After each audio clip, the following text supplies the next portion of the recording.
Salut à tous, je suis Beth Jones et bienvenue dans The Basics with Beth où apprendre la parole de Dieu est une joie. Et je tiens simplement à dire que nous sommes très honorés d'être avec vous ici même sur pray.com. Dans chaque message, nous ferons de notre mieux pour vous enseigner les bases de la Bible d'une manière qui fortifie les fondations de votre foi. De plus, je veux vous donner les moyens et les outils nécessaires afin que vous ayez la confiance de partager ces bases bibliques avec d'autres. Alors, ouvrez grand vos oreilles et écoutez avec votre cœur. Si vous souhaitez en savoir plus sur notre ministère, rendez-vous simplement sur thebasicswithbeth.com pour tout découvrir. Ceci étant dit, passons maintenant au message du jour. Bonjour, bienvenue très chaleureusement sur The Basics with Beth TV et je suis tellement heureuse et ravie, tellement enthousiaste à l'idée de ce que nous allons faire ensemble au cours des prochains épisodes.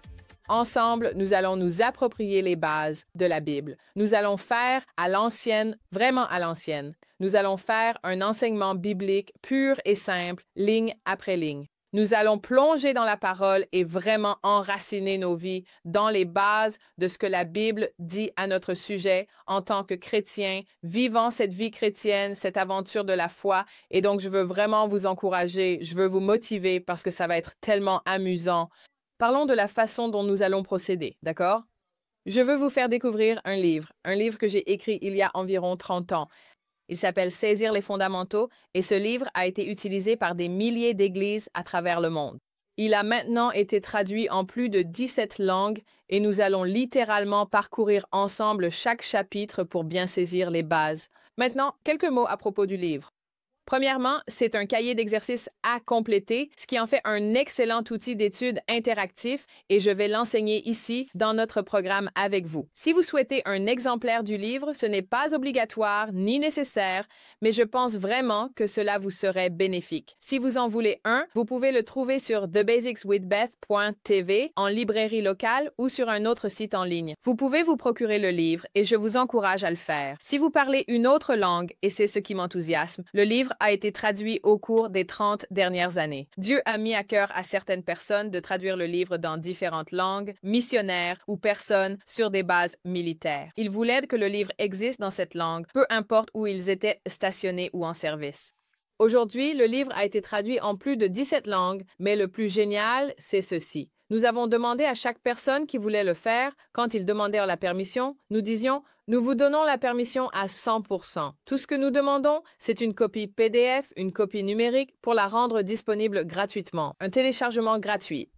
Donc, si vous parlez l'une de ces 17 langues, comme le français, l'espagnol, l'allemand, l'italien, le farsi, le japonais, le chinois, le coréen, l'ourdou si vous êtes au Pakistan, le waray si vous êtes aux Philippines, si vous parlez hindi pour ceux d'entre vous en Inde.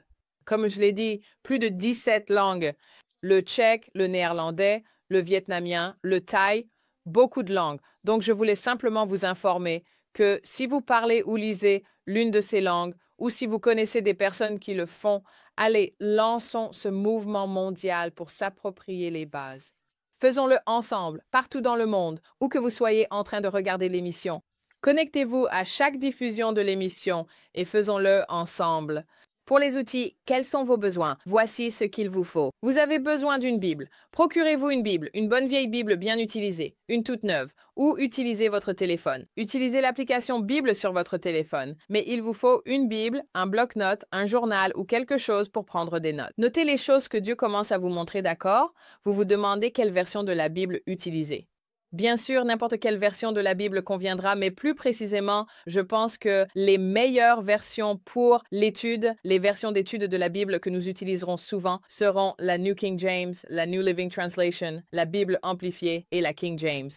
La Bible, le Message ou d'autres Bibles paraphrasées sont agréables à lire, mais pour une Bible d'étude, vous voudrez peut-être choisir une New King James ou une New Living Translation et étudier avec nous. Soulignez des choses dans votre Bible. Nous allons étudier de la façon la plus amusante possible, je l'espère. J'espère que ce sera pour vous une expérience vraiment amusante et quelque chose qui vous enthousiasme intérieurement pour tout ce que Dieu commence à vous révéler. Et vous pourriez demander, pour qui est-ce? C'est pour vous, que vous soyez un nouveau chrétien, un jeune chrétien, un chrétien expérimenté ou même un chercheur. Peut-être que vous êtes simplement tombé sur notre chaîne et que vous êtes juste en train de chercher un peu des choses sur Dieu. Écoutez, vous nous avez rejoints au moment parfait.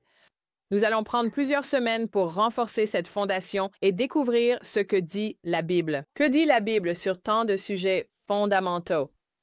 Laissez-moi partager brièvement ce que j'ai sur le cœur avant la raison pour laquelle c'est si important. Pourquoi? Pourquoi prendre le temps de faire cela? Voici pourquoi. Il y a tellement de gens dans notre culture qui ne savent même pas ce qu'ils ignorent. J'étais l'une de ces personnes.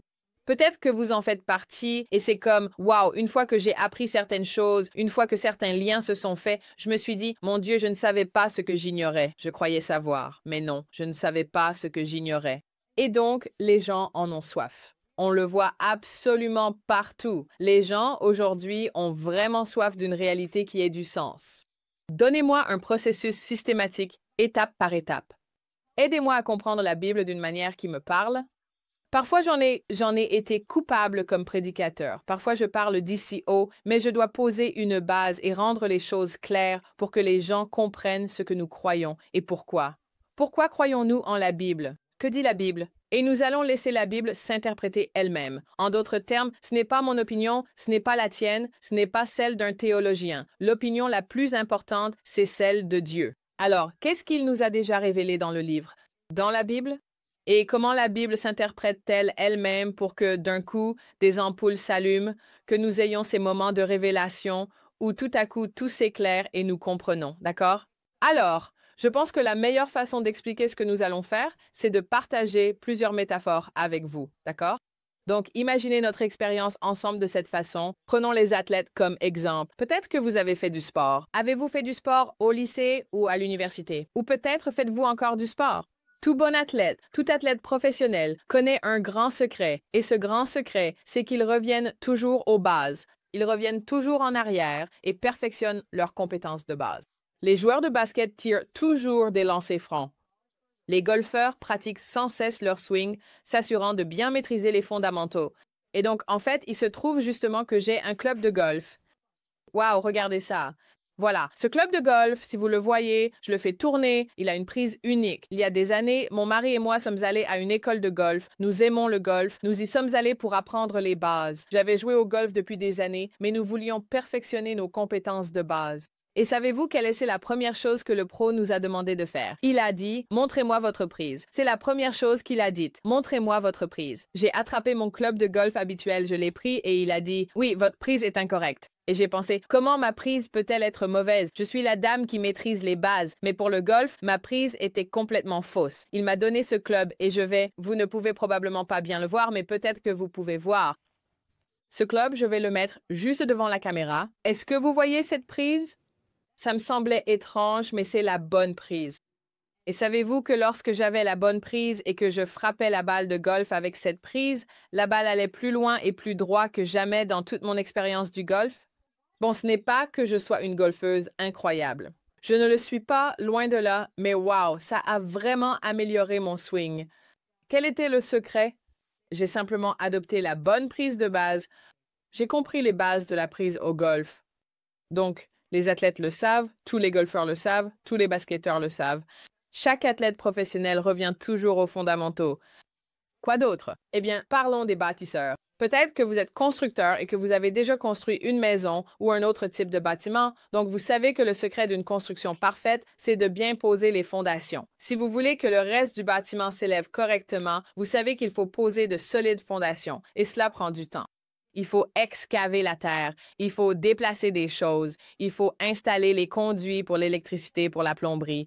Il faut faire toutes sortes de travaux de base, parfois même sous terre, afin que lorsque vous coulez la fondation, vous ayez une base parfaitement de niveau, parfaitement d'aplomb. Et c'est sur cette base que vous pouvez tout construire. Si vos fondations sont bancales, tout le bâtiment le sera. Si la fondation a une fissure, tout le bâtiment sera compromis. Mais si vous avez une fondation solide, large, profonde et longue, vous pouvez y construire un gratte-ciel. Spirituellement, il y a là une part de vérité. Si tu prêtes attention durant notre temps ensemble et laisses le Seigneur te ramener à des choses que tu savais déjà, ou peut-être à des choses que tu n'as jamais connues et que tu poses tes fondations, je te le dis, Dieu construira une vie incroyable sur cette fondation. Une vie qui portera des fruits éternels. D'accord? Donc, les bâtisseurs savent cela, les athlètes le savent. Qui d'autre, c'est les enseignants. Les enseignants connaissent ce principe de revenir aux bases.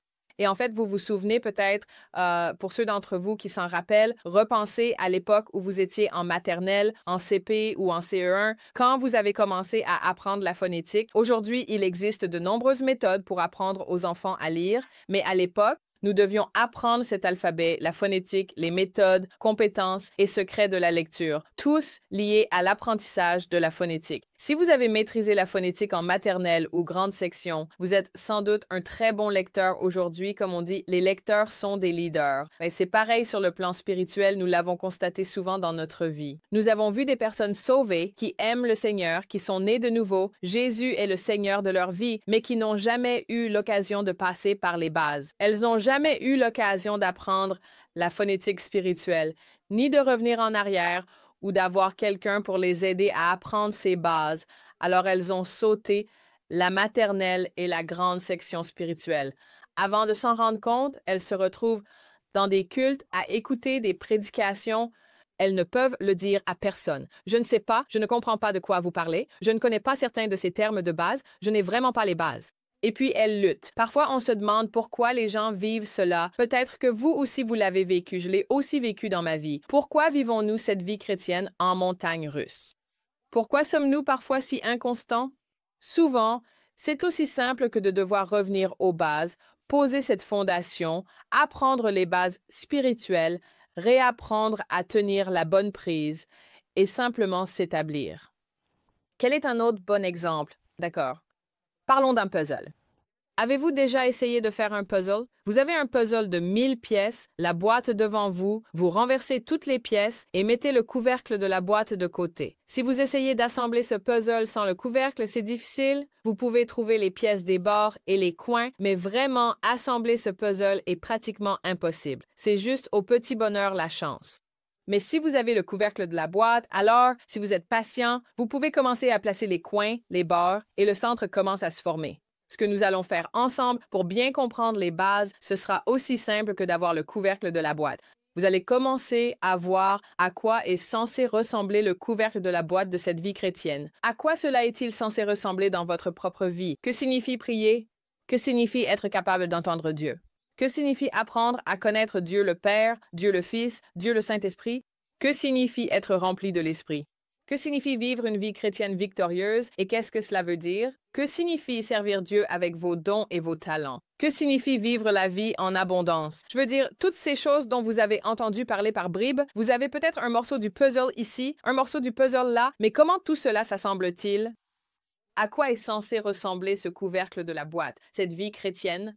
C'est ce que nous allons faire pendant notre temps ensemble. Enfin, encore une métaphore parce que je veux que vous puissiez la visualiser, que vous soyez enthousiasmés, que vous vous situiez, puis que vous laissiez Dieu éveiller en vous une faim et une soif pour ses bases, d'accord? Donc, dernière métaphore. Que diriez-vous de la peinture par numéro?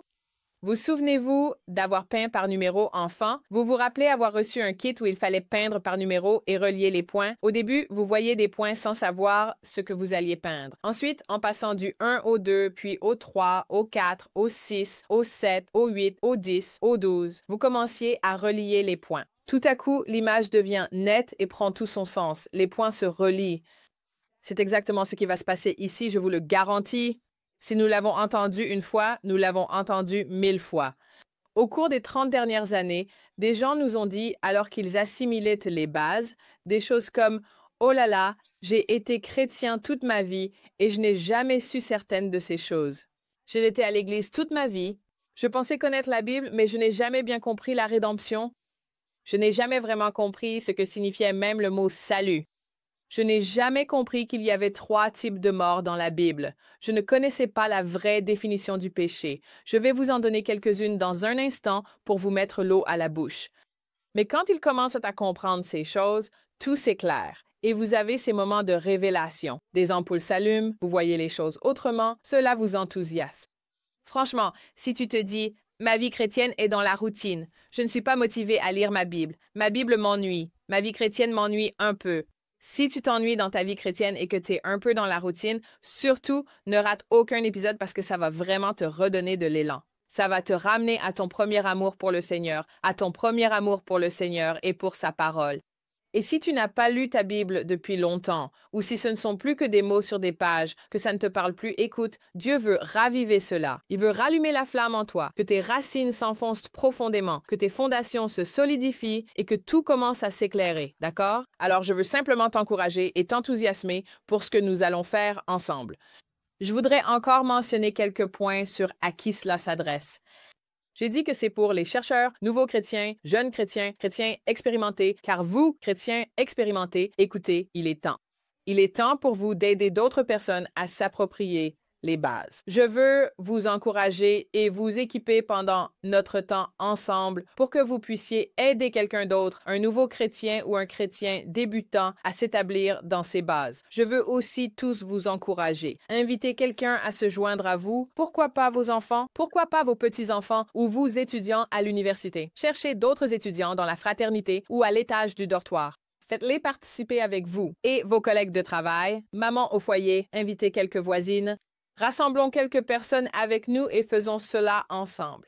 Peu importe la langue que vous parlez, peu importe le pays dans lequel vous êtes, prenez un ami et faisons cela ensemble. Maintenant, l'autre chose, je l'ai déjà mentionné, mais je veux juste m'assurer que vous le savez. Nous avons ce livre disponible pour les adultes, bien sûr, mais nous avons aussi une version pour les enfants et pour les adolescents. Alors, prenez vos enfants, vos adolescents et vos étudiants et faisons tout cela ensemble. Maintenant, j'aimerais partager quelques versets bibliques juste pour poser les bases, comme pourquoi les fondamentaux sont-ils si importants.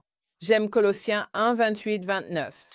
C'est en fait un passage d'appel pour moi, mais il dit « C'est lui que nous annonçons, exhortant tout homme et instruisant tout homme en toute sagesse, afin de présenter à Dieu tout homme devenu parfait en Christ.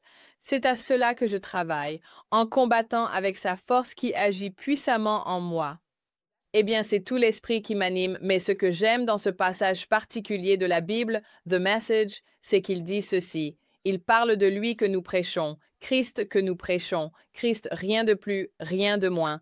Et puis il dit ceci, être mature, c'est être fondamental. N'est-ce pas incroyable? Pour être mature, si tu veux être mature en Christ, si tu veux grandir en Christ, si tu veux être plus mature, l'année prochaine que tu ne l'es cette année, il faut être fondamental. Il faut acquérir les bases. Plus tu maîtrises et comprends les bases, plus tu seras mature.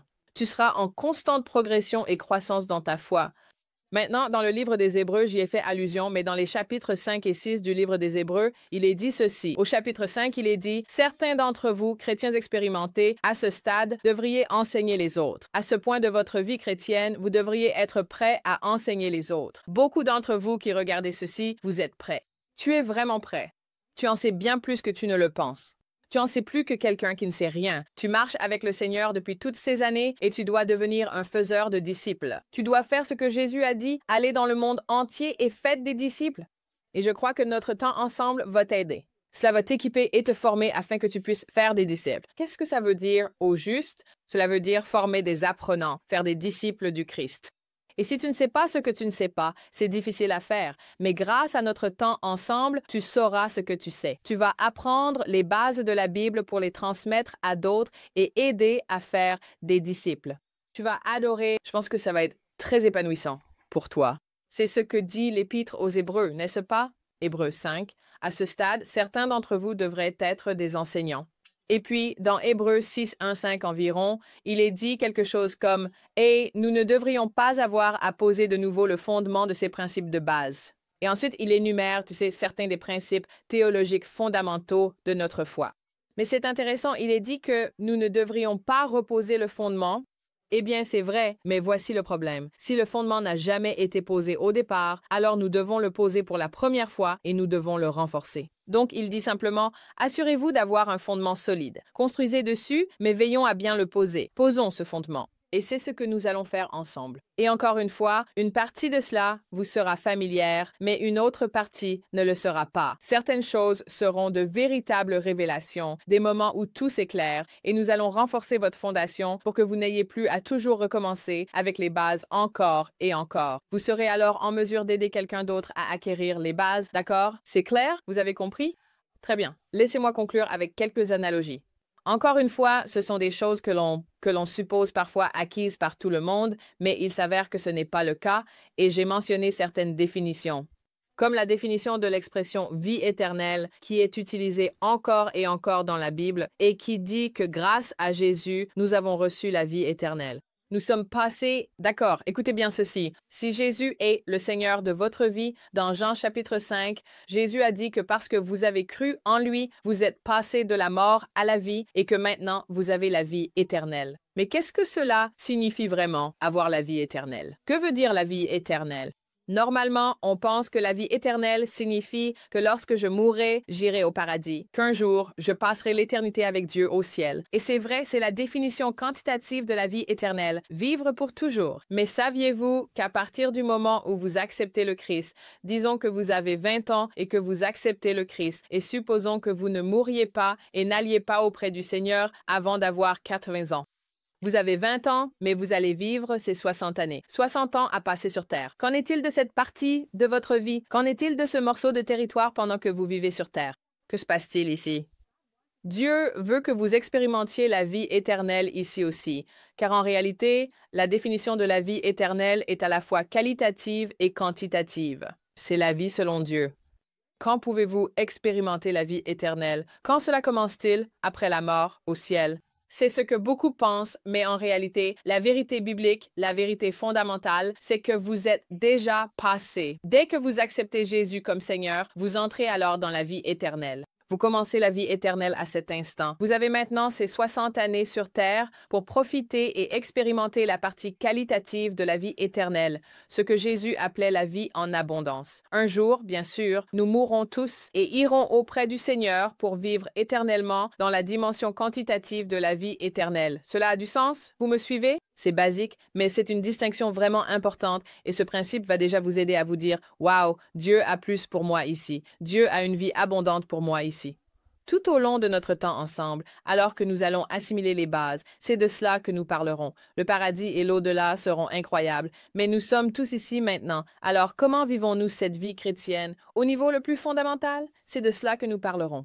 Une autre définition, que dire du mot « mort » ? Saviez-vous que dans la Bible, il existe 3 types de morts différents décrits? La mort physique, vous savez, on meurt simplement physiquement, comme je l'ai mentionné. La mort spirituelle, qui est en fait une séparation d'avec Dieu.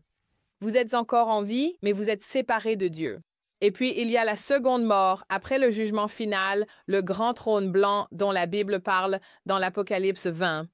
Notre objectif pendant ce temps sera de parler de la façon dont nous avons été rachetés de la mort spirituelle, de la séparation d'avec Dieu et que nous avons été réconciliés avec Dieu. Qu'est-ce que cela signifie maintenant? Être de nouvelles créatures en Christ, qu'est-ce que cela signifie vraiment? Essayons de bien comprendre les bases de ce genre de choses. Quelle est une autre définition? Je vais vous en donner une dernière. Que diriez-vous de la définition du mot péché? Parfois, on se dit « Oh, c'est un mot affreux, un mot qui fait peur ». Personne ne veut plus parler du mot qui commence par S. Personne ne veut même utiliser les mots péché, pécheur ou péchir. Mais voilà, le mot péché est en réalité un terme issu du tir à l'arc. C'est un mot grec, un terme grec du tir à l'arc. Cela signifiait littéralement que lorsqu'il tirait à l'arc et visait le centre de la cible, s'il manquait la cible et touchait 1, 2 ou 3 cercles en dehors du centre, il disait simplement péché 1, péché 2, péché 3, ce genre de choses. Donc le péché, c'est simplement, la définition du péché, c'est que vous avez manqué le centre de la cible. J'ai manqué le centre de la cible. Aucun de nous n'est parfait. Nous avons tous échoué, que nous soyons à un cercle de la perfection ou à 100 cercles de la perfection. Tous ont péché et sont privés de la gloire de Dieu, et c'est pourquoi nous avons besoin d'un sauveur. C'est pourquoi nous avons besoin d'un rédempteur. C'est pourquoi nous avons besoin de quelqu'un qui a atteint le centre de la cible pour nous donner le salut.